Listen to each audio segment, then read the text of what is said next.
మాజీ ముఖ్యమంత్రి వైఎస్ జగన్మోహన్ రెడ్డి చాలా ప్రమాదకారి అని చెప్పేసి ఆయనంతా కూడా క్రిమినల్ మైండ్ అని ప్రస్తుతం వైకాపాలో ఉన్న ఎవరైతే బొత్స సత్యనారాయణ కావచ్చు, ధర్మాన ప్రసాదరావు వీళ్ళందరూ కూడా గతంలో కాంగ్రెస్లో ఉండి జగన్మోహన్ రెడ్డి మీద ఇదే వ్యాఖ్యలు చేశారని చెప్పేసి వాటికి సంబంధించిన పేపర్ క్లిప్పింగ్లో వచ్చు వాటన్నిటిని కూడా ఈ యొక్క పేపర్ క్లిప్పింగ్స్ గోడలకు ప్రచురించి మరీ వాటి గురించి మాట్లాడుతున్నారు.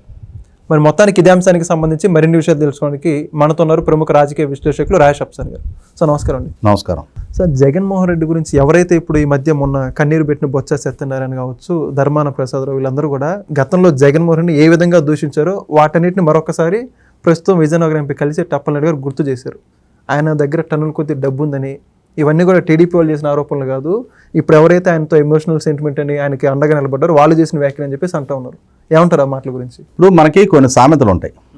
సప్త సముద్రాలు ఇది ఇంటెనక మురుకాల్లో పడ్డాడు అని, ఇంత బతికి ఇంటెనక చచ్చాడు అని, ఇట్లా కొందరి గురించి చాలా విలువగా, చాలా గౌరవంగా, చాలా హోదాతో బతికిన వ్యక్తులు జీవితం చరమాంకంలో ఆ విలువలు పోగొట్టుకునేలాగా కనుక జీవిస్తే నేను ఇందాక ప్రస్తావించిన సామెతలు అటువంటి వాళ్ళకి ఆపాదించి వ్యాఖ్యానిస్తారు. ఓకే. ఇప్పుడు బొత్స సత్యనారాయణ ఆయన కాంగ్రెస్ ప్రభుత్వాలలో సుదీర్ఘకాలం మంత్రిగా కొనసాగారు. జగన్మోహన్ రెడ్డి పాలనా హయాంలో కూడా మంత్రిగా కొనసాగారు. ఉమ్మడి రాష్ట్రానికి పిసిసి అధ్యక్షుడిగా పనిచేశారు.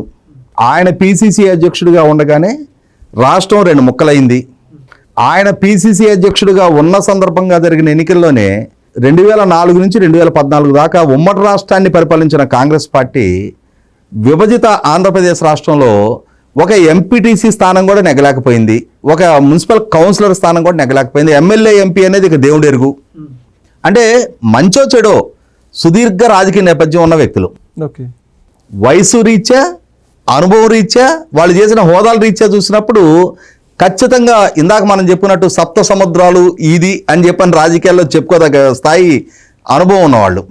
అలాగే ధర్మాన ప్రసాదరావు ఆయన కూడా ఉమ్మడి రాష్ట్రంలో మంత్రుడిగా పనిచేశారు, జగన్మోహన్ రెడ్డి పాలనలో మంత్రిగా పనిచేశారు.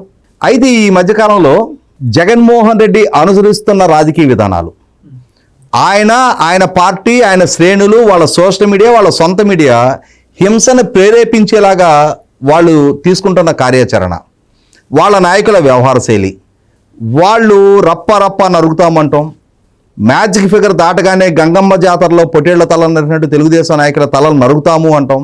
అలాగే నువ్వు సృష్టించబోయే విధ్వంసాన్ని చూడాలని ఎదురు చూస్తున్నామని చెప్పని అంటాం. వీటన్నిటిని ప్రస్తావిస్తూ అచ్చెన్నాయుడు గారు జగన్మోహన్ రెడ్డి వైఖరి చూస్తుంటే ఆ రోజుల్లో బొత్స సత్యనారాయణ గారు చెప్పినట్టు రాజశేఖర రెడ్డి గారి మరణంలో జగన్మోహన్ రెడ్డి ప్రమేయం ఉందేమో అనే అనుమానం వ్యక్తం అవుతుంది. అచ్చెన్నాయుడు గారు ఇచ్చిన స్టేట్మెంట్ కాదు అది. నాడు పిసిసి అధ్యక్షుడిగా, నాడు కాంగ్రెస్ పార్టీతో విభేదించి బయటకు వచ్చి వైసీపీ అని ఒక పార్టీ ఏర్పాటు చేసుకొని ఆ పార్టీ ద్వారా తాను నెగ్గి తన తల్లిని కూడా నెగ్గింపజేసుకొని ఆ రోజు బొత్స సత్యనారాయణ గారు ప్రాతినిధ్యం వహిస్తున్న కాంగ్రెస్ ప్రభుత్వానికి వ్యతిరేకంగా ఆయన ఉద్యమాలు తీసుకుంటున్నప్పుడు, ఆనాటి ప్రభుత్వాన్ని పడేయటం కోసం అవిశ్వాస తీర్మానం ప్రతిపాదించినప్పుడు, తమ పార్టీకి సంబంధించిన శాసనసభ్యుల్ని తన పార్టీలో జాయిన్ చేసుకున్నప్పుడు, ఆ రోజున కాంగ్రెస్ ప్రభుత్వాన్ని కాపాడుకోవటం కోసం ఆ రోజు జగన్మోహన్ రెడ్డి మీద చేసిన విమర్శ, అంటే ఆ రోజు కాంగ్రెస్లో ఉన్నారు కాబట్టి ఆ ప్రభుత్వాన్ని ఈయన అస్థిరపరిచే ప్రయత్నం చేస్తున్నాడు కాబట్టి, అలా అస్థిరపరిస్తే తమ పదవులకు గండం ఏర్పడుతుంది కాబట్టి ఆ రోజు జగన్మోహన్ రెడ్డిలో ఒక అవినీతిపరుడు కనపడ్డాడు, ఒక నేరస్తుడు కనపడ్డాడు, ఆ రోజు టన్నులు కొద్దీ డబ్బు సంపాదించిన వ్యక్తిగా కనపడ్డాడు. ఆ రోజు ధర్మాన ప్రసాదరావు ఒక స్టేట్మెంట్ ఇచ్చాడు. 67 కంపెనీలు ఎవరు ఏర్పాటు చేశారు? ఏదో రాజశేఖర రెడ్డి కొడుకాని ఇప్పుడు దాకా సహిస్తూ వచ్చాం మేము. ఇవాళ ఇటువంటి ఆర్థిక నేరగాళ్ళు ఉగ్రవాదులతో సమానం అని చెప్పని స్టేట్మెంట్ ఇచ్చాడు. అంటే ఆ రోజు మంత్రులుగా ప్రభుత్వంలో కీలక హోదాల్లో ఉండి మీరు స్టేట్మెంట్లు ఇవ్వచ్చా? మీ స్టేట్మెంట్లు మెన్షన్ చేయగానే బొత్స సత్యనారాయణ మీడియా ముందుకు వచ్చేసి ఏడ్చేసి, అంటే దీన్నే ఒక సామెత చెప్తారు, మొగుడిని కొట్టి మొగసాలకు ఎక్కటం అంటారు. ఇంకొక సామెత కూడా అంటారు, అతిగా ఆవేశపడే ఆడదాన్ని, అతిగా ఏడ్చే మొగాడిని నమ్మటానికి వీల్లేదంటారు. ఈ బొత్స సత్యనారాయణ ఈ ఏడుపు చూడగానే నాకెందుకో ఆ సామెత గుర్తొచ్చింది. ఎందుకంటే అసలు ఎందుకు ఏడ్చావు నువ్వు ఆ స్టేట్మెంట్ ఇచ్చింది నువ్వు కాదా? అంటే ఆ రోజు 2009 సెప్టెంబర్ 2 రాజశేఖర రెడ్డి గారు చనిపోతే 2012లో మీ పార్టీతో విభేదించారు బయటకు వెళ్ళగానే రాజశేఖర రెడ్డి గారి మరణంలో జగన్మోహన్ రెడ్డి ప్రమేయం నీ కంటికి కనపడిందా? 2012లో నువ్వు ఈ స్టేట్మెంట్ ఇచ్చావు, 2026లో ప్రస్తావిస్తే నీ కళ్ళమటి ఏడుపులు వస్తున్నాయా? అంటే నువ్వు ఇచ్చిన స్టేట్మెంటు జగన్మోహన్ రెడ్డి మర్చిపోయి మళ్ళీ నిన్ను ప్రభుత్వంలో కీలక హోదాలో 5 సంవత్సరాలు మంత్రిగా కొనసాగించాడు.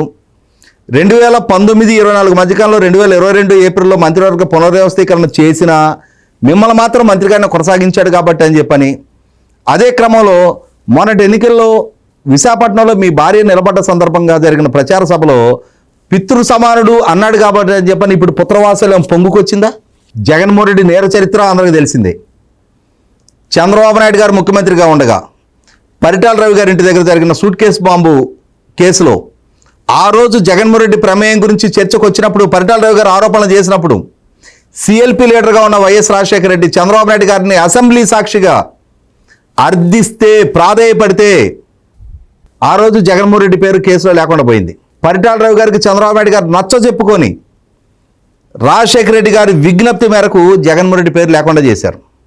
కానీ ఆ తర్వాత అదే జగన్మోహన్ రెడ్డి పరిటాల రవి గారి హత్య కేసులో అక్యూజ్డ్గా ఎఫ్ఐఆర్లో నమోదు చేయబడ్డప్పుడు సిబిఐ విచారణ రాజశేఖర రెడ్డి క్యాంప్ ఆఫీసులో జరిగి సిబిఐ ద్వారా క్లీన్ చిట్ ఇచ్చుకోవడం జరిగింది తప్ప ఆయన సూట్ కేసు బాంబు కేసులను జగన్మోహన్ రెడ్డి ప్రస్తావన వచ్చింది, పరిటాల రవి గారి హత్య కేసులను జగన్మోహన్ రెడ్డి ప్రస్తావన వచ్చింది. అదే సందర్భంలో సూట్ కేసు బాంబు కేసులో ఆరోపణలు ఎదుర్కొంటున్న మంగళకృష్ణ పోలీసులు అతను అరెస్ట్ చేశారు అన్నప్పుడు ఆ పోలీస్ స్టేషన్ ముందు ధర్నా చేసిన నేపథ్యం జగన్మోహన్ రెడ్డిది. అంటే ఈ విధమైన క్రిమినల్స్ తోటి అంటగాగిన నేపథ్యం, అక్రమాస్తుల కేసులో 16 నెలలు జైలు జీవితం గడిపిన నేపథ్యం. అదే సందర్భంలో తన చిన్నాన్న కేసు తారుమారు చేయడానికి చేసిన ప్రయత్నం, హత్య కేసు వాస్తవాలను వక్రీకరించి ఎన్నికల్లో లబ్ధి పొంది తాను అధికారంలోకి వచ్చిన తర్వాత ఆ కేసును నీరుగార్చిన తీరు, సూత్రధారులు పలానా వాళ్ళు అని చెప్పి నిర్ధారణ అయిన తర్వాత వాళ్ళని తన పార్టీ తరఫున తన ప్రభుత్వంలో భాగస్వాములుగా చేసుకుంటున్న తీరు, బాధితురాలుగా ఉన్న డాక్టర్ సునీత గారిని బాధ్యురాలుగా చిత్రీకరించే ప్రయత్నం, వీటన్నిటి నేపథ్యంలో జగన్మోహన్ రెడ్డి నైజం ఇది అని చెప్పని అచ్చెన్నాయుడు గారో రామానాయుడు గారో మాట్లాడుతుంటే వీళ్ళకి ఎక్కడ లేని బాధ తన్నుకొస్తూ ఉంది. కాబట్టి ఆనాడు ధర్మాన ప్రసాదరావు ఏం స్టేట్మెంట్లు ఇచ్చాడు, బొత్స సత్యనారాయణ ఏం స్టేట్మెంట్లు ఇచ్చాడు అని చెప్పని ఇవాళ కలిసేటి అప్పలనాయుడు గారు, అదితి గజపతిరాజు గారు వీళ్ళిరువురు కూడా నిన్న విజయనగరంలో ప్రెస్ మీట్ పెట్టి మొత్తం ఆ రోజులో వీళ్ళు ఇచ్చిన స్టేట్మెంట్ని పోస్టర్లుగా వేసి వాళ్ళ ఏ విజయనగరం గడ్డ మీద అయితే బొత్స సత్యనారాయణ ప్రాతినిధ్యం వహిస్తున్నాడో, ఏ జగన్మోహన్ రెడ్డికి మద్దతుగా మొన్నటి ఎన్నికల్లో తన సతీమణిని పోటీకి నిలబెట్టి 5 లక్షల ఓట్ల మెజార్టీతో ఓటమి పాలయ్యాడు ఆ ప్రాంతంలో ఆ ప్రజలకే. ఇదే సందర్భంలో ధర్మాన ప్రసాదరావు కూడా మొన్న ఈ మధ్య 3 జిల్లాలకు ఒక రాష్ట్రాన్ని ఏర్పాటు చేయమని చెప్పని డిమాండ్ చేసిన ప్రాంతంలోనే ఇవాళ వీళ్ళ ఒరిజినల్ స్వరూపాలు ఇవి, వీళ్ళ స్వభావాలు ఇవి. ఆనాడు ఆ స్టేట్మెంట్లు ఇచ్చారు, ఇవాళ జగన్మోహన్ రెడ్డి పంచన చేరి ఇవాళ ఈ రకమైన స్టేట్మెంట్లు ఇస్తున్నారు అన్న వీళ్ళ ఒరిజినల్ స్వభావాన్ని, జగన్మోహన్ రెడ్డి స్వభావం రాష్ట్రానికి ఒక పరిచయం ఉంది. కానీ వయసు మళ్ళిన వాళ్ళందరూ పెద్ద మనుషులేనన్న నానుడి ప్రకారం పెద్ద మనుషులుగా చలామణవుతున్నా వీళ్ళ అసలు సిసల స్వరూపాలు ఇవి అని చెప్పని వాళ్ళ ఉత్తరాంధ్ర ప్రజలకి వీళ్ళ ఒరిజినల్ స్వభావాన్ని నిన్నటి రోజున పరిచయం చేయడం జరిగింది. Please subscribe to Leo News for more videos.